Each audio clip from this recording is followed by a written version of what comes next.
And now it's time for our first roundtable on the macroeconomic environment and financial issues. Here to chair that panel and to introduce them, please welcome Christian Perret, the former French Minister of Industry.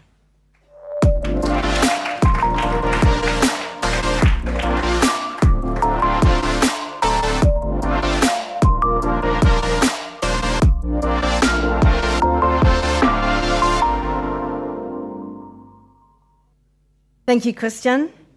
Also joining us in this round table, we have Miriam Appelbaum, William de Wilde, Miriam Appelbaum, the chairman of the Israel Innovation Authority, then the group chief economist for BNP Paribas, William de Wilde, the head of Listing France, Euronext, Guillaume Morelli, and they are joining Christian on stage.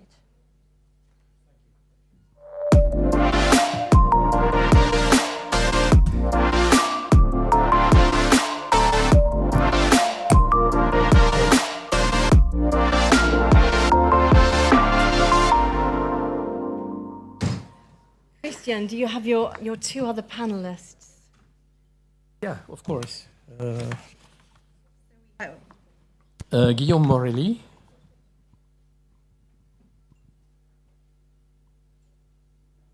Well, it could be a very short intervention for us. I will let you start your introduction and we will go and round up your panelists. Okay. As short as the growth in our countries is.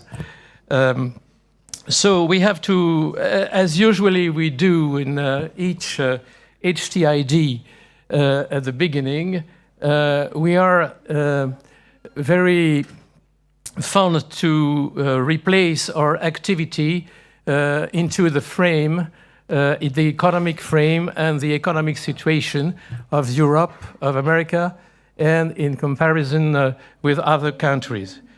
So for the time being, I have to pour some drops of optimism because the situation seems to be, the economic situation seems to be quite gloomy in our countries, European countries. For instance, in Germany, the growth is negative, and all over the world, because of the different constraints. The first constraint we think about is the elective battle in the US and the political situation of main countries in Europe with the rise of populism. But my word is not a political one. I refer to for a definition, analysis of the situation, economic situation, I refer to the recent press conference of Mrs. Lagarde, the president of the European Bank, which describes the situation as private domestic demand is weak, households are consuming less, businesses are reducing their investment, and property spending is falling. So optimism is not exactly today's thing. So the growth, although the growth remains at about 0.8% for 2024, and the inflation is quite the right inflation we hope to have, that's to say 2.2%. So when we are seeing those figures, we should be confident in the future, and my optimism is not too much for the time.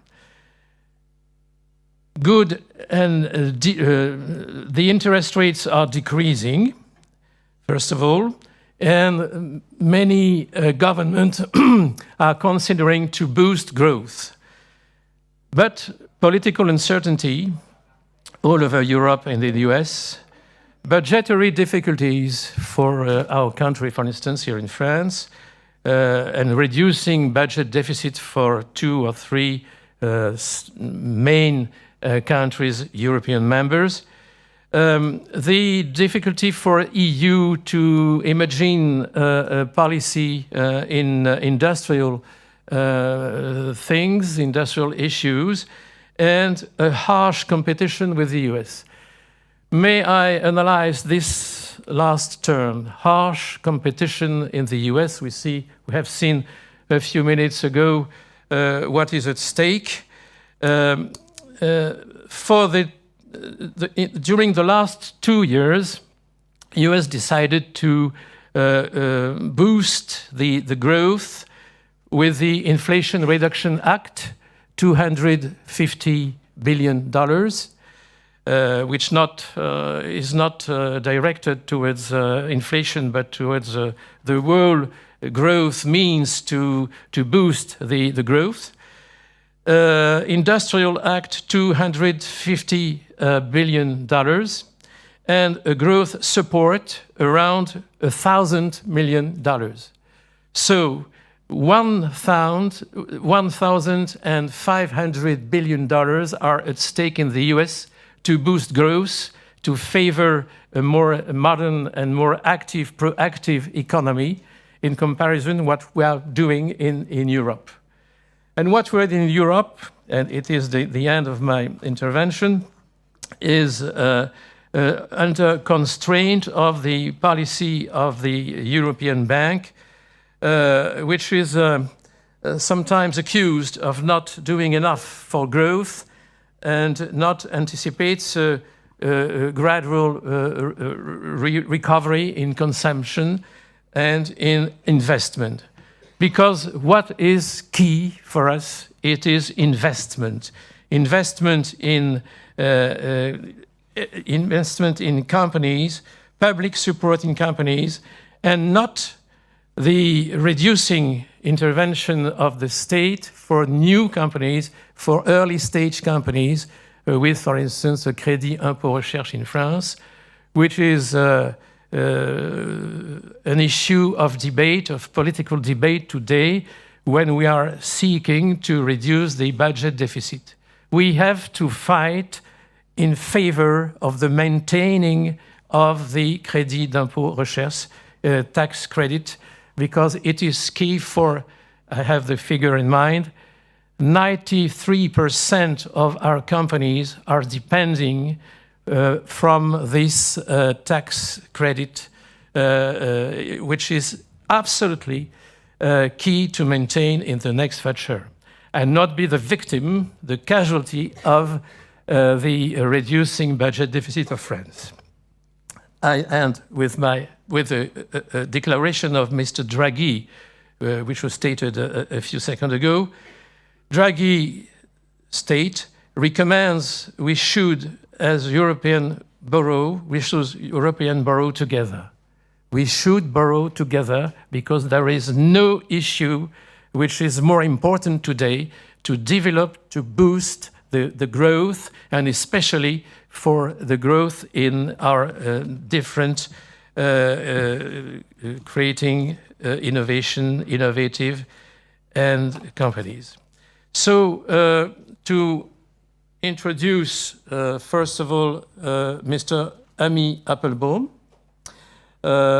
which is member of this Israeli very important agency, national agency for development of science. William Davilders, economist and economic advisor in the BNP Paribas, and Guillaume Morelli, head of listing France and Iberia, Euronext. What is at stake in Morelli, Mr. Morelli? What is at stake for you today in this landscape, economic landscape, which is quite difficult to analyze? Okay, thank you very much. Well, first, maybe we need to be a bit more paranoiac, so meaning that you have highlighted all the bad news that we are seeing. And in fact, as working in the capital market industry, we should see it differently. So for us, the last bad news is considered as a good news. So you're right, you mentioned that the economic outlook in Europe is gloomy, that we are seeing some political turbulences, etc. But it's already known. So what is new and what is coming next is that we are entering into a new cycle of more accommodative central banks. So basically, interest rates are declining. And we all know that this is the only way for us to find more money to finance riskier assets and innovation. So actually, from a capital markets perspective, we should see that we have resisted quite strongly to the gloomy environment that you described perfectly, and know that we will see in the next 6 to 12 months the positive momentum that is coming from more money investing into riskier assets from US investors and from European investors. And so from that perspective, I am much more optimistic than you seem to be. Okay, right. Second motive of optimism. Mr. De Wilde.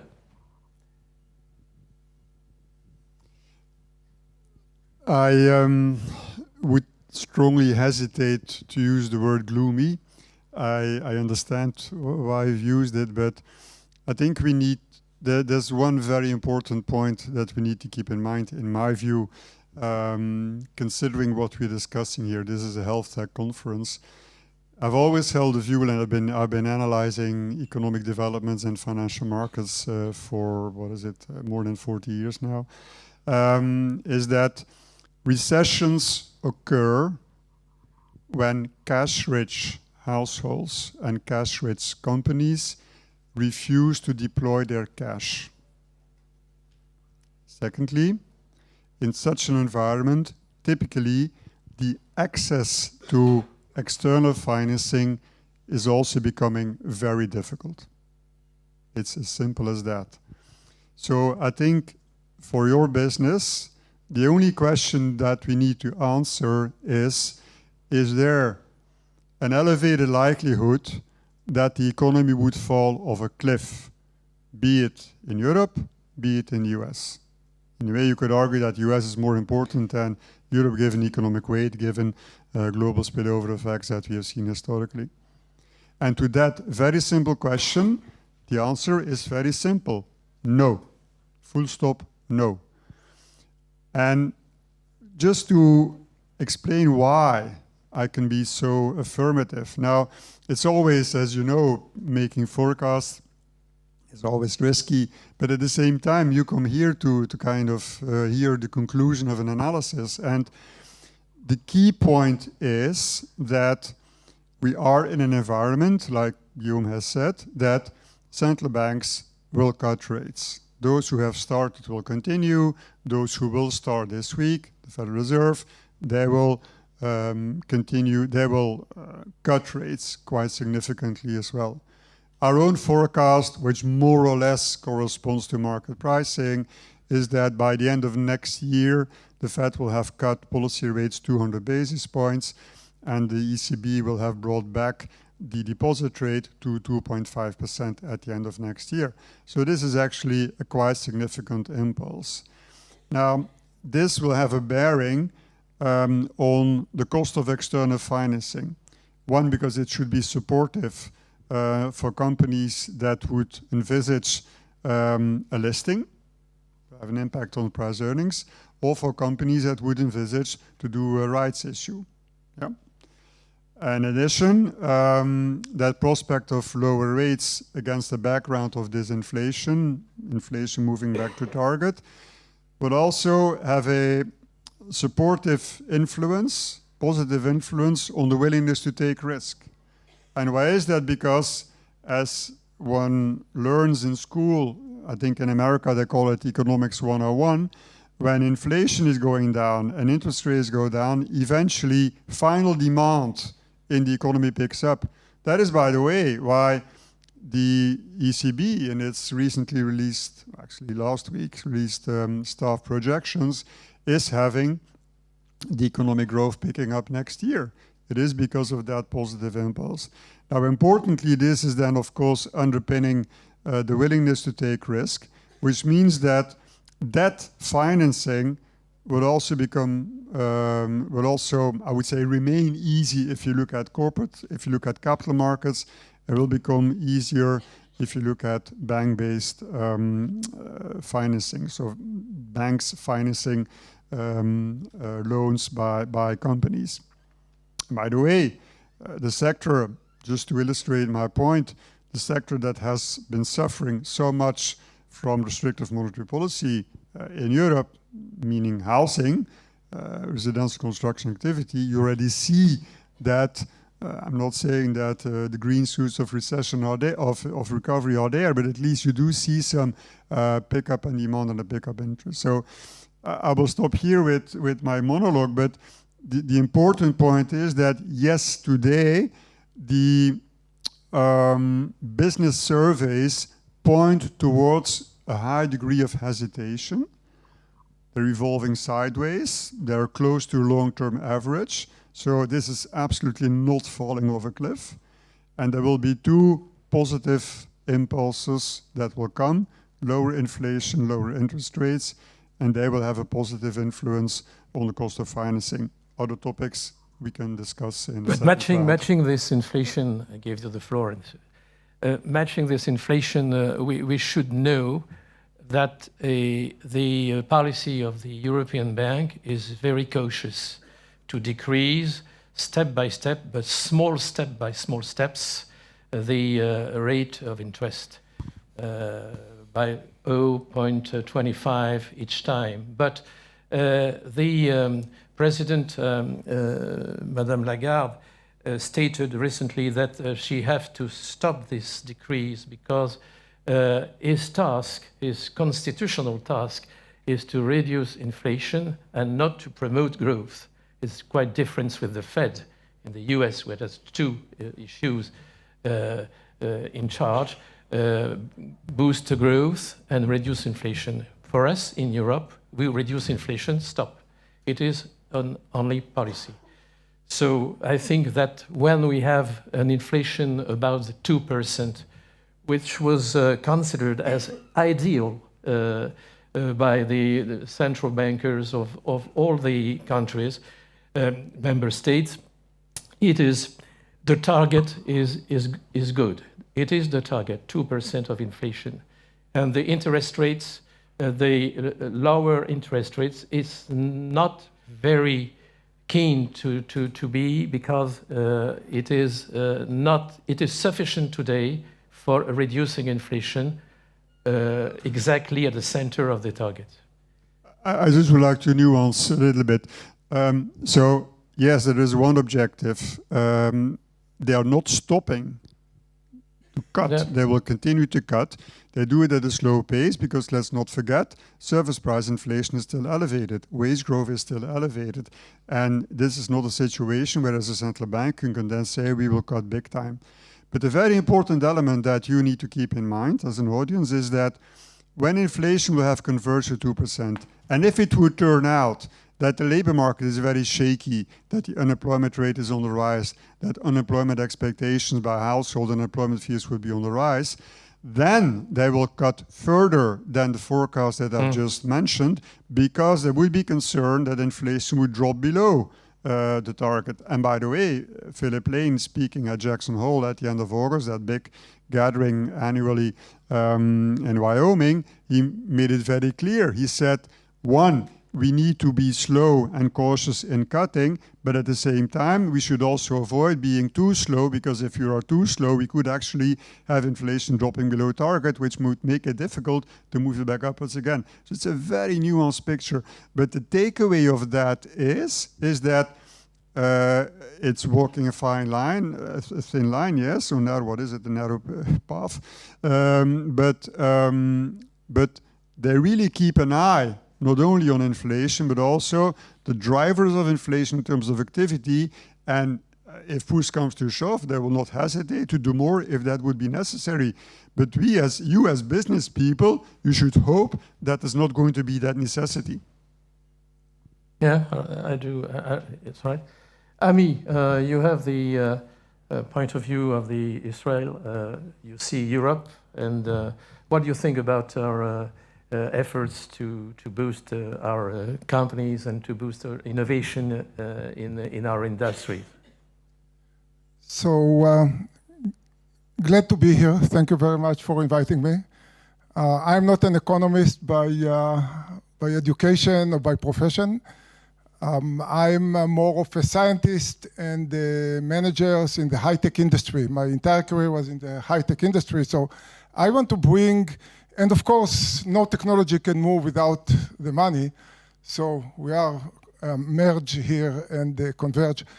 But I want to bring more of the speed of technology evolution and how fast technology changed, to the point that I am allow myself to say that very soon the world will be split between those who promote, adapt, and they utilize the digitization, the artificial intelligence, generative artificial intelligence, and those who won't.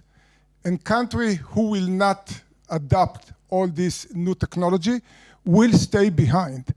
And if you don't believe me, look what happened in China, for example, how fast they are moving, and look how every aspect of our life is changing because of the capability to generate more data, to process more data, to do more of machine learning, artificial intelligence, and today even generative AI, that I willing to bet each one of you that when you write a text and you give it to a generative AI, it can take it few steps higher, as good as writer as you are, because it sits on such a huge amount of data.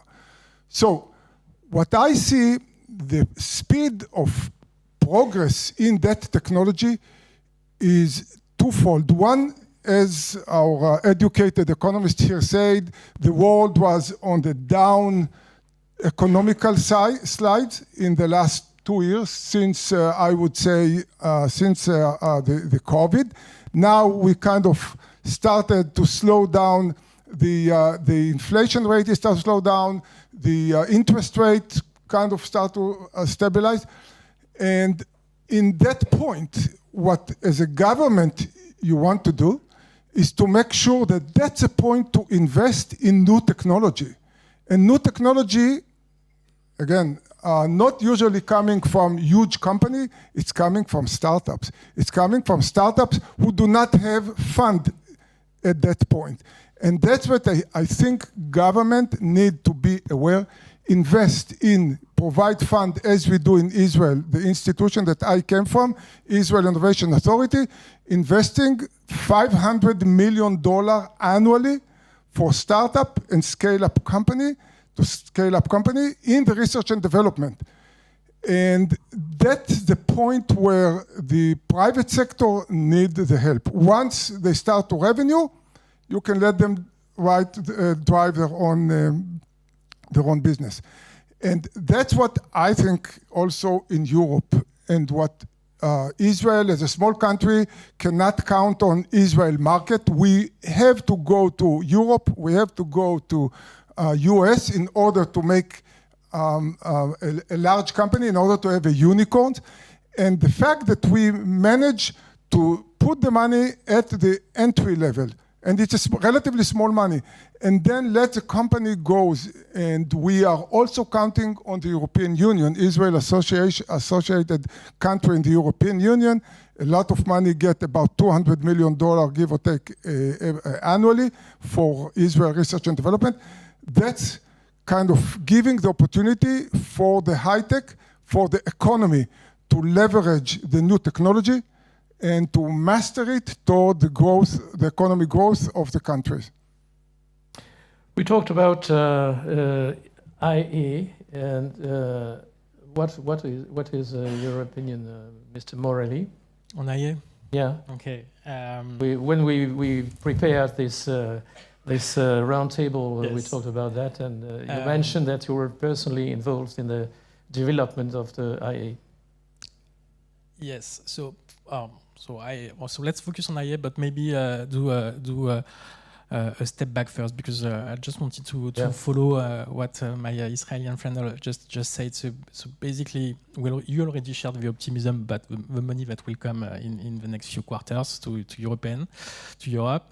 But no, you also mentioned the necessity to invest significantly to create more innovative companies, more innovative startups, because we know that innovation will come from smaller companies.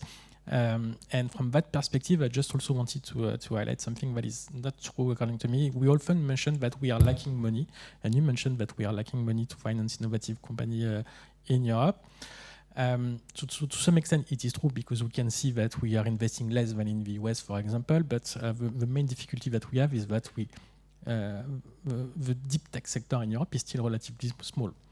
And very fragmented into several areas of investment, like AI, like drug discovery, etc. In fact, if we look at more precisely, we should compare European health tech to European deep tech. And among the deep tech industry across Europe, the European health tech is doing quite okay. If we consider what is on Euronext, we have 122 health tech companies that are listed, so we are the second market in the world, which is very important because we are able to attract investors from all around the world, of course European investors, but not only. 1/3 of the investors that are shareholders of European health tech listed on Euronext are US one. And these companies are able to raise approximately 10 to 15% of their market cap as new capital on every year. It was 10 last year, it should be 15% this year, so we are seeing already that the trend is improving. And in some countries across Europe, like in France, where we are doing a lot, it's even more than that. So from that perspective, if we look at the size of the deep tech in the US and their ability to raise capital, we are seeing approximately the same kind of size of deals. The truth is that we only mostly have smaller deep tech in Europe. And from that perspective, you mentioned ICE, and I will come to that, but this is the main risk that we are highlighting at Euronext for the future of the health tech in the next few years, is that we are seeing less and less ambitious projects, in fact. So we do have ambitious projects, but if we look at what the VCs are focusing on, because we know that in health tech, you need to go through VCs before consider something different, we are seeing a clear shift in Europe from their focus on investment to drug discovery to let's say digital tech or new services in the health tech field, etc. Basically, less innovation risk and a shorter cycle of investment, but also less risk, less reward.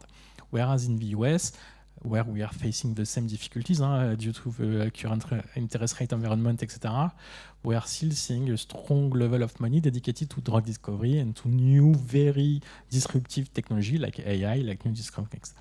To some extent, for the one who knows the French market more, imagine that with all the money that we have invested collectively over the last 2 decades, the largest French health tech is just a beautiful, but just a software editor.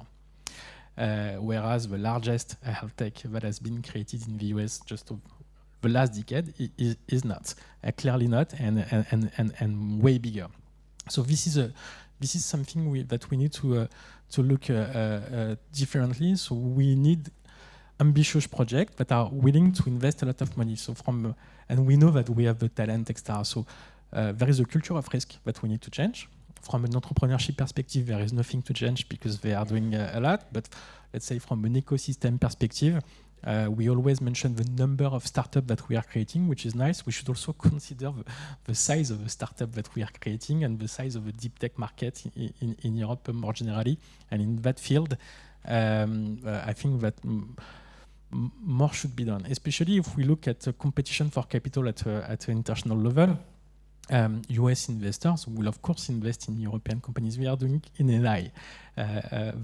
In AI, we are talking about startups that have been created for less than 2 years. And in most cases, with only a PowerPoint, but with strong mind and a strong entrepreneurs at the top of it, and they have been able to secure hundreds of millions of euros of new capital coming from all around the world, and they have even more been able to secure partnership with tier one major in the tech industry, which is typically the case for Mistral, for example. So clearly we are seeing this possible, and we should see the same in the health tech field from that perspective.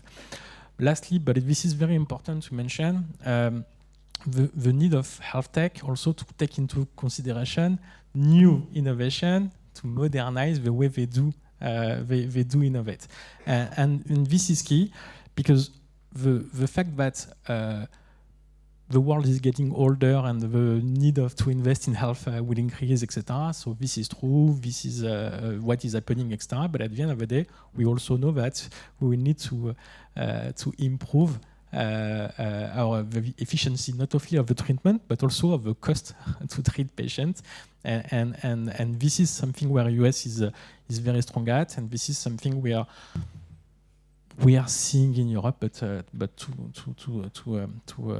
a smaller extent, and clearly the profile of companies that integrate this innovative, the disruptive innovation into their innovation process will be able to attract a significant level of money. More globally, we are seeing a trend where the capital market in Europe for health tech in particular are getting more mature, and more mature means that they prefer to focus on a smaller number of projects but put more money, whereas in the first period of the development of this industry in Europe, we were focusing mostly on the number of startups we financed, and now we are seeing a new trend emerging from that. Thank you. With Euronext, we are reaching our optimism for the next future. We have exactly the time to give the chair to you, and if you would like to raise some questions, we give you the microphone. Thank you.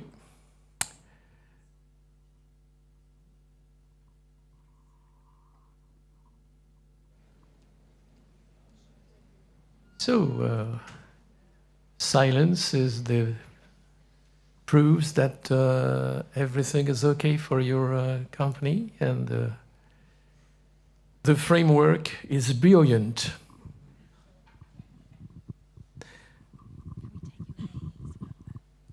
I'm Sonia Eskesh, CEO of a startup company, one of the many I created, and I'm a specialist of drug discovery and trying to innovate in pharmaceutical company, and especially in this real biotech company where it takes time, it takes years to get an idea and a compound on the market. And Mr. Morelli, you were speaking about that, but the problem is we can innovate in the way we manage this program, but it still takes time, and VCs don't like this long period of time. We are asking them, so what will be a way to change this? That's an excellent question. So this is the main threat that we are seeing. So the cycle of investment of VCs in Europe is reducing, meaning that they will at the macroeconomic level, they are taking less risk than they used to, even if we are coming from a low level compared to some other geographies. So there is few things that we are pushing for, and I guess William also will have and Amiram too will have a view on it. So I will not focus on VCs because I will lead specialists to talk about it. At capital market perspective, so we need more integration of the capital market within Europe. If we look at the category of investors that are putting a lot of money into health tech as of today, so of course you have VCs, then you have asset managers focusing on listed companies, whereas in Europe we are seeing a low number of specialists, but still it is improving due to political incentives, like in France, the TB funds or other incentives at European level. But most of the money will come from pension funds. So long-term investment to focus on long-term innovative projects. And so to reach these people, you need critical size. To reach these people, you need to raise at least a minimum of 100, 200, 300 million euros, etc., etc. The last part, and we should not underestimate it, is what we call the non-professional investors. So, for example, retail investors.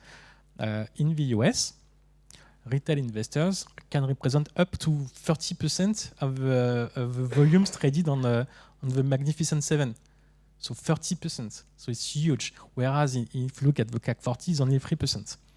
And on that perspective, we believe that we should do a further step of integration of capital market union in order for innovative startups in drug discovery like you are to raise money with professional investors, but also with French investors, German investors, Danish investors, Swedish investors, and let's like plug and play and very easily. This is a job that is improving. With new technology, definitely, and but we need more integration in terms of regulation. We need more integration in terms of creating a pan-European framework. As of today, in Europe, for health tech, you have 27 different regulators, but for capital markets, it's the same. So we need a willingness to reduce this barrier to entry. And lastly, and then maybe it will be the opportunity to give the mic to William, we need to change the rules of allocation of European savings in Europe. For plenty of reasons, politics in Europe decided that insurers and long-term investors should reduce their exposure to risky assets. And so, in fact, if we look at the level of investment into equities that is done by insurers in Europe compared to the US, it's divided by 5 to 6 times. So it's impossible in the longer term race that if we don't give enough equity to take risk, that we will be able to compete. So we need to change this. And it's very urgent, and I think the political timing is perfect. Maybe not in France, but at European level, it is more appropriate. I don't know, William, if you have I'm sure you have a more accurate view. First of all, I wholeheartedly agree, but I think there's there's a real issue of who is willing and able to take risk, and both words are very important. Your point on insurers is spot on. If you think in the US, pension funds, and I'm not suggesting that it's a perfect world, but they use assumptions about expected returns, which sometimes have been completely outlandish, and that you need a regulator to, or supervisor to say, I mean, this doesn't make sense. But I would say that in Europe it's the other direction, it's the other way. So it means that it just reduces the possibility to take long horizon exposure to risky ventures, which makes things for you and your colleagues, peers, more challenging. Insurers, same thing. You could then say, well, what about individual investors? Well, let me just give you one very simple example. My banker, which of course is BNP Paribas, sends me a mail every year. Can you confirm that your risk profile is still the same? And this is mandatory because of MIF regulation in Europe, because the European regulator is concerned that people would invest in things that would be too risky in the end. So what it actually brings is a kind of a bias, a pressure to be insufficiently exposed to risk. And I think with all the reports that have been produced, the LETA report, on the single market, the Noyer report, predominantly on capital markets union, and now the drug report, I would argue that there is a necessity to kind of bring things together about how are you going to finance this? And I think there's a very important role to play for public financing. If you have time and you're interested, I invite you to go into part B of the Draghi report and only read the chapter on pharma, which is kind of how close as you could get to what you're active in. It is absolutely sobering. It is sobering because it starts from a position of strength And in the horse race, we are just taken over at a tremendous speed by China and by the US. And then you have to wonder, well, how come? And then you have a whole list of things. You already mentioned with a couple of points, Guillaume, the kind of the national approach also plays a role.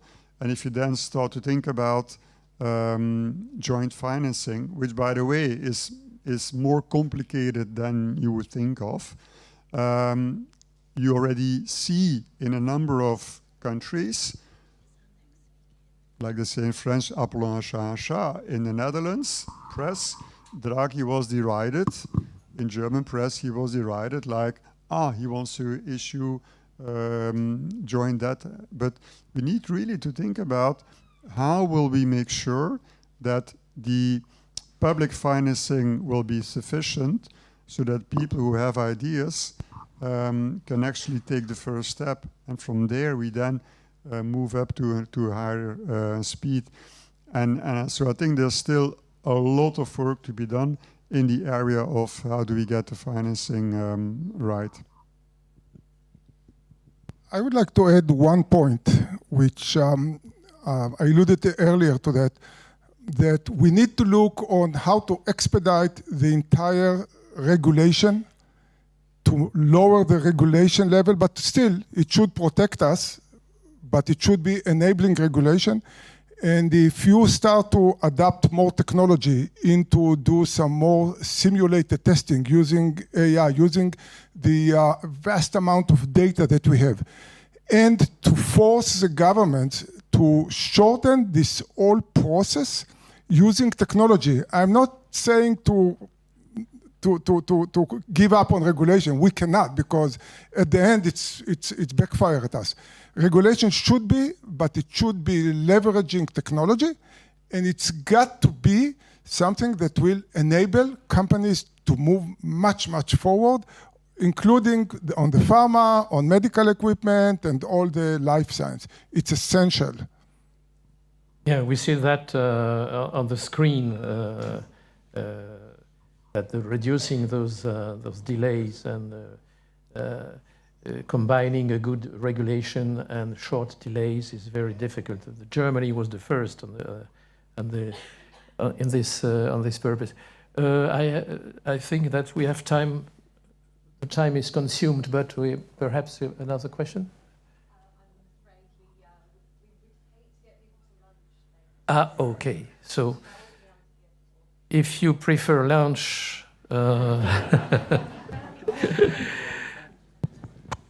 Okay, no questions? Thank you very much. Thank you. Thank you.